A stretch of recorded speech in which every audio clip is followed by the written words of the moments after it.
Hey, Shanghai 6 Front Towards Gamer, here we are, day one, PAX East. All right, who am I talking with? Tom Galt, lead designer on Darkness 2.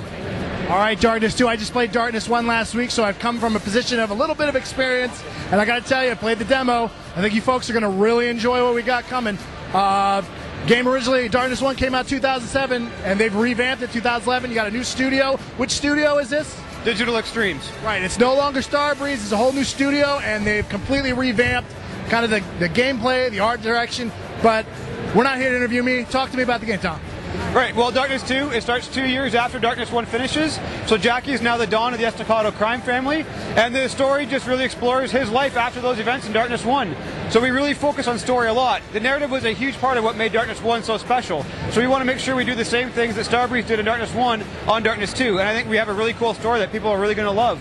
Yeah, that was one of the reasons. That's what got me through that first game, because the gunplay wasn't all that great, but the storyline, right at that, and I don't want to spoil it if you still haven't played it, but right at that middle point, it goes completely 90 degrees. It just takes a complete left turn, and you're like, what in the hell just happened? I'm in World War I now. What? So I think they did a great. I think you guys really have something here, and I'm interested. What other changes have you made from the first one to the second one? Right. Well, you mentioned the gunplay, and so we've really focused a lot on the core gunplay. And we have a really good competitive first-person shooter on our hands. But on top of that, we have some really unique mechanics in the Demon Arms. So now, in Demon Arms in the first game, were a tool you could use to pick up enemies, but you had to choose between your different darkness powers to use it. Now, Demon Arms are front and center. So you have access to your Demon Arms all the time when you're in the dark. And you have two of them. One of them slashes enemies, so it's like a melee attack. Right. So you can slash any direction you want. This with our gestural melee system. So you can hold down the right bumper and then push the right analog stick to slash in any direction that you want. On top of that, we have the grab Demon Arm. And with that, you can tap the left bumper and pick up objects in the environment. So you can also grab enemies that you're fighting, and you can throw these. So you can use the environment as your weapon in combat. And you can combine that with a slash Demon Arm and the guns to create what we call the quad-wielding gameplay. And it works great. I really enjoyed it. It feels a lot faster. It feels a lot smoother. The gunplay feels better. I mean, you've got down the iron sights. It feels like you've got a lot of experience from your Call of Duties and your Battlefield Bad companies over the last couple of years. It feels really good. Now, talk to me about the art design, because, again, it's very comic book style as opposed to going for the realism of the first one. Like, it almost kind of reminded me a little bit of Borderlands. Is that fair to say, or am I off base? Well, I think there's been a lot of comparisons like that.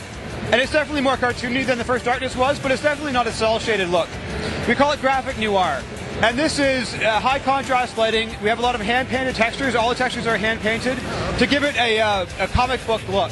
So we still have the full color palette that you'd have in a realistic game. It's just been stylized to look like you're playing a graphic novel. Well, it looks great. Again, it was just very beautiful art design. Now, Mike Patton is back as the Darkness, correct?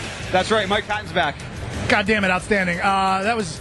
I'll tell you, last week I was just walking around my house making that croaking noise. Like, it's a really great voice, but Jackie Estacado is not the same voice actor you had from the first one. Am I right?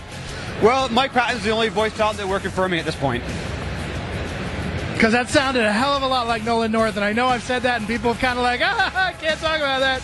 That's right. All right. All right, let me think. Any kind of co-op multiplayer? I can't comment on that.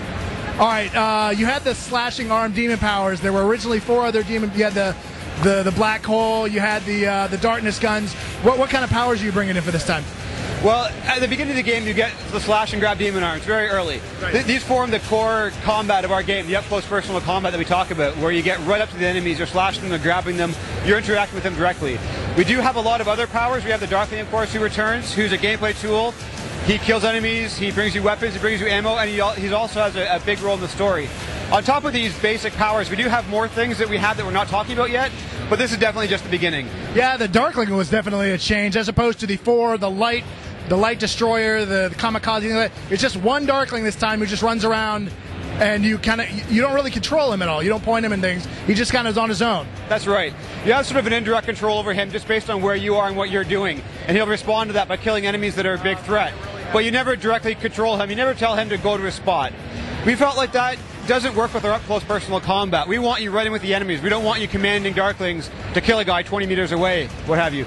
So that's right. He's an AI character. He runs around the environment. He knows what you need him to do. He brings you guns. He brings you ammo. He's a source of comic mischief.